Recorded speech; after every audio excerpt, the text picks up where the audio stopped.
जय बद्री केदारनाथ दोस्तों, बहुत बहुत स्वागत है आपका मेरे एक और यूट्यूब वीडियो पे। तो दोस्तों, आप सभी को बहुत बहुत शुभकामनाएं। आज यानी 2 मई को केदारनाथ धाम के कपाट खुल गए हैं। पूरे सनातन धर्म के अनुसार वहाँ पे प्राण प्रतिष्ठा पूजा वगैरह सब हुई है। और उसके बाद 6 महीनों के लिए भक्तों के लिए केदारनाथ के द्वार खोल दिए गए हैं। कुछ ही दिनों में बद्रीनाथ धाम के भी द्वार खोल दिए जाएंगे दोस्तों।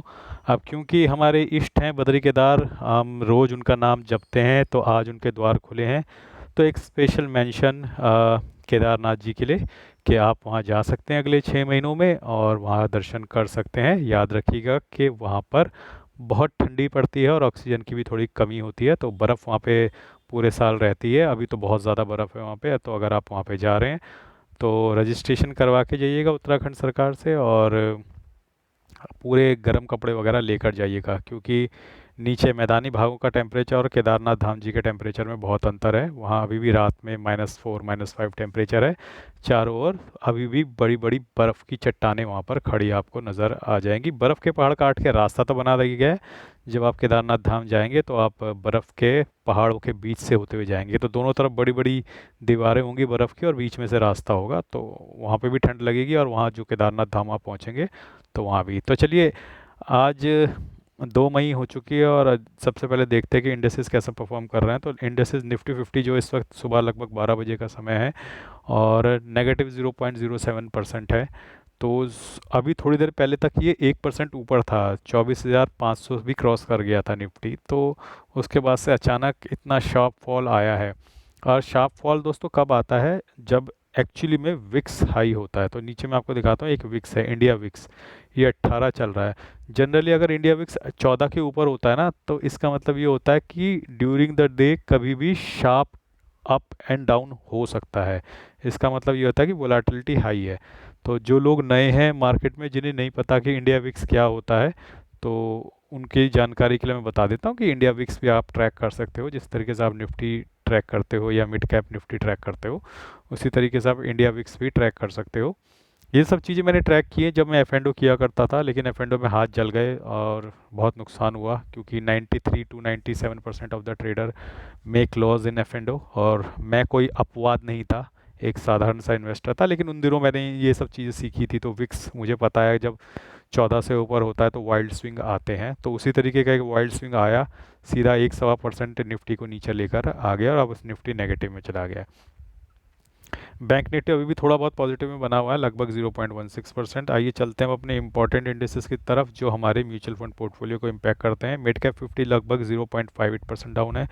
मिड कैप 100 लगभग 0.51% डाउन है। मिड कैप 150 लगभग 0.44% डाउन है। तो मिड कैप तो हो गया भैया आधा परसेंट डाउन।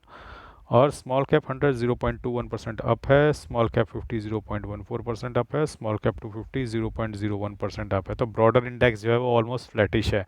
तो यानी कि नुकसान तो फिलहाल नहीं है स्मॉल कैप में, लेकिन फ्लैटिश हो रखे हैं। स्मॉल कैप वैसे ही बीच में 2-2.5% वैसे ही गिर गए थे, जब मिड कैप और निफ्टी गिरे भी नहीं थे तभी स्मॉल कैप गिर गए थे, तो शायद उस वजह से थोड़ा बहुत बचे हुए हैं। अब आ जाते हैं अपने फिनवेशिया शून्य प्लेटफॉर्म पे, जहाँ पर अब यहाँ पे दिखाने के लिए दोस्तों कुछ खास बचा नहीं है, क्योंकि जैसा कि आप जानते हैं कि यहाँ पे अब जो शेयर्स मेरे पास बचे हुए हैं वो लॉस मेकिंग शेयर हैं। हालांकि आज मुझे डाबर में 80 रुपये का नुकसान हो रहा है, एच स्मॉल कैप ETF में 60 पैसे का नुकसान हो रहा है, टाटा मोटर्स में 119 रुपये का नोशनल गेन है, जीनस पावर में 17 रुपये का नुकसान है, नेस्डेक के ETF में 5 रुपये का गेन हो रहा है, इरकॉन में 77 रुपये का गेन हो रहा है, इंडसइंड बैंक में 236 रुपये का गेन हो रहा है, लगभग 1% के आसपास। और लगभग 339 रुपीज़ का आज मुझे नोशनल गेन हो रहा है, लगभग 0.64%। 71,000 मेरी इन्वेस्टेड वैल्यू है, 54 अप्रॉक्स करंट वैल्यू है। और अगर मैं इसमें आऊँ तो 17,129 रुपये का मेरे को अभी नुकसान है इस पोर्टफोलियो में। और सिर्फ मेरा नेस्डेक का एक ETF है, लेकिन क्वांटिटी इतनी कम है कि उसके प्रॉफिट में होने या लॉस में होने से मुझे कोई फ़र्क नहीं पड़ता। बट स्टिल नेस्डेक में मुझे लगभग 0.22% का गेम है। बाकी आप देख सकते हैं सारे ही शेयर्स और ETF मेरे नुकसान में इस वक्त हैं। मेरे रिलायंस के पैसे क्रेडिट हो चुके हैं दोस्तों मेरे अकाउंट में, और आई थिंक आपको मैं दिखा देता हूँ। देखिए 1,24,000, तो थोड़ा बहुत पहले से पड़ा हुआ था, 1 लाख करीब रिलायंस से क्रेडिट हो गया। तो इस पैसे को अब फिलहाल मैं अपने सेविंग्स बैंक अकाउंट में डाल लूँगा, क्योंकि सैटरडे संडे की छुट्टी है, तो यहाँ पे पैसा छोड़ने का कोई फ़ायदा है नहीं। आइए चलते हैं अपने इंड मनी ऐप के म्यूचुअल फंड पोर्टफोलियो में, ताकि मैं आपको अपना पोर्टफोलियो भी दिखा सकूं। तो इंड मनी ऐप में अब पोर्टफोलियो, तो दोस्तों कल छुट्टी थी तो कोई चेंज तो हुआ नहीं होगा, और इसलिए मैं आपको दिखा भी नहीं रहा हूँ कि क्या हुआ है। सीधा मैं आपको दिखाता हूँ कि कौन कौन सी मेरी एसआईपी आज हुई है। तो निप्पॉन इंडिया लार्ज कैप की मेरी एसआईपी आज कटी है, आईसीआईसी प्रूडेंशियल ब्लू चिप की मेरी एसआईपी आज कटी है, पराग पारिक की भी, मेरी फ्लेक्सी कैप की भी आज एसआईपी कटी है, कोटक इमर्जिंग इक्विटी, ये एक मिड कैप का म्यूचुअल फंड है, इसकी एसआईपी भी आज कटी है, एडलवेज मिड कैप, इसकी भी कटी है, आईसीआईसी प्रूडेंशियल ब्लू चिप, इसकी भी कटी है। तो 1 2 3 4 5 6 छः एसआईपीज मेरी आज भी कटी हैं। तो फिलहाल स्थिति यह है दोस्तों कि 85,200 की मेरी एसआईपी है, अभी तक ₹0 कटा है, और 3,01,000 मेरी इन्वेस्टेड वैल्यू है, 3,12,000 करंट वैल्यू है, लगभग 10,000 रुपये के मुनाफे में है ये वाला पोर्टफोलियो, लगभग 3.4% के मुनाफे में है। और जैसे कि मैंने आपको कल भी दिखाया था कि मेरा ग्रो ऐप पे भी एक अकाउंट है जिसमें मेरा रिलायंस के शेयर पड़े हैं। देखिए रिलायंस का शेयर भाव अब और बढ़ गया, लगभग 9-10 हज़ार रुपये के प्रॉफिट में ये वाला शेयर भी है। तो ये मैं आपको डायरेक्टली तो नहीं दिखाता हूँ, लेकिन इनडायरेक्टली इंड मनी ऐप पे पुल करके आपको दिखा देता हूँ। हालांकि प्रॉफिट लॉस कितना है वो ग्रो ऐप पे जाना पड़ेगा, तभी आप दिखा सकता हूँ मैं आपको। तो ये तो हो गई बात मेरी इंड मनी ऐप के म्यूचुअल फंड पोर्टफोलियो की। अब आते हैं ग्रो ऐप के म्यूचुअल फंड पोर्टफोलियो में। तो यहाँ पे भी दिखाने के लिए कुछ नहीं है, क्योंकि कल तो मार्केट बंद थी, तो यहाँ पे कोई चेंज हुआ नहीं है। मार्केट अब एक 24,000 से लेकर 24,500 के जोन के बीच फंस गया है। मार्केट इंतज़ार कर रहा है किसी ट्रिगर का। अब वो ट्रिगर चाहे पॉजिटिव हो या नेगेटिव हो, उसके बाद ही मार्केट ने कहा कि मैं मूव करूंगा, लेकिन समहाउ वो ट्रिगर आ नहीं रहा है। और ये ट्रिगर बड़ा पेनफुल है दोस्तों, क्योंकि अगर ये ट्रिगर हो जाए ना, तो एक बार को उसका नी जर्क रिएक्शन आएगा और मार्केट उसको डाइजेस्ट कर लेगा। लेकिन जब तक ये नहीं होगा, ये एक दलदल में फंस सा गया है। अब ना ये ऊपर जाने को राजी है, ना ये नीचे जाने को राजी है। रिटेलर डर के मारे बाय कर नहीं रहे, क्योंकि रिटेलर बाय कर नहीं रहे तो एफआई और डीआई वो किसको बेचेंगे अपना माल, तो वो खरीद रहे हैं, चाहे कम क्वांटिटी में खरीद रहे हैं, वो खरीद रहे हैं। तो एक तरीके से देखा जाए तो बड़ी ही deadlock kind of a situation हो गई है, जिसमें फ्री फ्लो ऑफ इक्विटी बंद हो गया है। क्योंकि अल्टीमेटली एफआईडीआई को अपना माल चिपकाना होता है रिटेलर को, रिटेलर खरीदने को तैयार नहीं है इंडिया पाक के वॉर के डर की वजह से। इस वजह से एफआईडीआई खुद ही खरीदे जा रहे हैं। तो वो इस इंतज़ार में है कि वो तेज़ी करते जाएंगे, तेज़ी करते जाएंगे, तो उसके बाद अचानक से वो बेच के निकल जाएंगे, जब रिटेलर को लगेगा कि वो उन्हें फोमो हो रहा है। लेकिन समस्या ये है कि मार्केट अब ऊपर भी नहीं जा रही है, और हाई नेट वर्थ इंडिविजुअल या फिर जो रिटेलर्स हैं जिनका अभी इन्वेस्टेड है, वो बेच के अपनी पोजीशन हल्की किए जा रहे हैं। जैसे आपने मेरे को देखा, मैंने भी रिलायंस बेच के अपनी पोजीशन हल्की करी है, आधे बेच दिया। इसी तरीके से और भी बहुत सारे रिटेलर होंगे जिनको ऐसा लगने लगेगा यार अब बहुत हो गई है रैली, अब यहाँ से मार्केट ऊपर नहीं जा रही, बेच के मैं भी साइड में हो जाता हूँ। तो सब बेच कर साइड में है, कैश इन हैंड लेकर बैठे हुए हैं, कोई पैसा डालने को राज़ी नहीं है। एफ आई डी आई थोड़ा बहुत अपनी पोजीशन एडजस्ट किए जा रहे हैं, और निफ्टी को समहाउ मैनेज किया जा रहा है। आप देख रहे हैं कि निफ्टी ना ज़्यादा ऊपर जाता है, ना ज़्यादा नीचे जाता है, एक ही लेवल पे खड़ा हुआ है। तो कोई बड़ी ताकत है, कोई बिग मनी है जो निफ्टी को मैनेज कर रहा है, जबकि ब्रॉडर मार्केट जो है मिड कैप स्मॉल कैप का, वहाँ पे बिल्कुल भी स्ट्रेंथ नहीं है।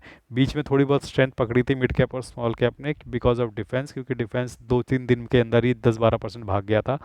और डिफेंस के जो शेयर्स हैं वो सारे ही मिड कैप और स्मॉल कैप कैटेगरी में आते हैं। तो इस वजह से मिड कैप और स्मॉल कैप का जो इंडेक्स था वो थोड़ा बहुत चल गया था, लेकिन अब वहाँ पे बिल्कुल भी स्ट्रेंथ नज़र नहीं आ रही है मिड कैप और स्मॉल कैप में, और पिटे पिटे से नज़र आ रहे हैं। बस किसी तरीके से निफ्टी को मैनेज कर रही है कोई बड़ी शक्ति, ऐसा दिखाने के लिए कि मार्केट में सब कुछ ठीक है। तो किसी भी दिन फॉल आ सकता है, किसी भी दिन न्यूज़ आ जाएगी, अचानक से डंप हो जाएगा सारा पैसा, और जितना लोगों का लगा हुआ है अचानक से वो ट्रैप हो जाएंगे। तो ट्रैप में नहीं फंसना है दोस्तों। मेरे कमेंट सेक्शन में मैंने कल देखा था, कुछ लोग कह रहे थे मैंने कि लमसम डाल दिया है। हाँ, अगर आप म्यूचुअल फंड में डाल रहे हो तो कोई दिक्कत नहीं है, थोड़ा बहुत आपने डाल भी दिया गलत लेवल पे तो ऐसा कोई इम्पैक्ट नहीं पड़ेगा, अगर आप लॉन्ग टर्म के लिए इन्वेस्टेड हो 10-15-20 साल के लिए। हाँ, लेकिन अगर आप शॉर्ट टर्म इन्वेस्टर हो, या फिर आपने शेयर्स में कुछ खरीदारी करनी है और आपने गलत लेवल पे खरीदारी कर ली, तो आप ट्रैप हो सकते हो। म्यूचुअल फंड में तो ट्रैपिंग नहीं बोलूँगा मैं, क्योंकि अगर आपका व्यू लंबा है तो फिर कोई ट्रैपिंग होगी नहीं म्यूचुअल फंड में अगर आपने खरीद भी लिया है। क्योंकि अगर ऐसा होता तो एसआईपी भी तो मेरी चल रही है, तो मेरी तो एसआईपी भी लगातार चल रही है, तो वहाँ से भी पैसा कट के लगातार जा रहा है।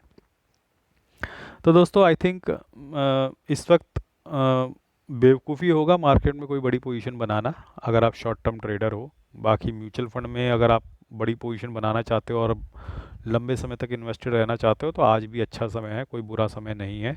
लेकिन मैं यही कहूँगा कि म्यूचुअल फंड में भी आप वो थोड़ा थोड़ा एक एक परसेंट बचाइए ताकि आगे जाके आपको अच्छा मुनाफा हो। म्यूचुअल फंड में भी अगर आप इन्वेस्ट करते हैं लमसम, तो ये लमसम करने का, इन्वेस्टमेंट करने का समय नहीं है। भले ही आप लॉन्ग टर्म इन्वेस्टर हैं, फिर भी ये लमसम करने का सही समय नहीं है। आपको मार्केट निचले लेवल पे मिल जाएगी, 1000-1500 पॉइंट नीचे मिल जाएगी, वहाँ पे डाल दीजिएगा लमसम। तो फिलहाल वेट कीजिए, मैं तो वेट कर रहा हूँ। मैं सेबी रजिस्टर फंड एडवाइज़र नहीं हूँ, तो आप अपने फंड एडवाइज़र और अपनी बुद्धि से ही निर्णय लें। ये बिल्कुल भी ज़रूरी नहीं है कि मैं जो बोल रहा हूँ वही करना है। आप बिल्कुल अपने निर्णय लेने के लिए स्वतंत्र हैं और अपने हिसाब से आप इन्वेस्ट कर सकते हैं। बाकी मैंने म्यूचुअल फंड के कुछ फ्लिपकार्ट के लिंक दे रखे हैं, म्यूचुअल फंड बुक्स के। आप वहाँ से जाकर फ्लिपकार्ट पे कोई भी शॉपिंग कर सकते हैं, ज़रूरी नहीं है आपको म्यूचुअल फंड की बुक्स ही लेनी है। आप अगर वहाँ से बेल्ट, शूज़, चप्पल, टीवी, एसी, कूलर, जो मर्जी आपका दिल कीजिए, इस लिंक का इस्तेमाल करके खरीदिए। ऐसा करने पर आपके भाई को थोड़ा बहुत सपोर्टिव कमीशन मिलेगा। तो दोस्तों आज के लिए बस इतना ही, धन्यवाद, गुड बाय, जय बद्री केदार। और आज केदारनाथ जी के धाम के कपाट खुल गए हैं, ध्यान रखिएगा और ऑनलाइन आरती अटेंड कीजिएगा।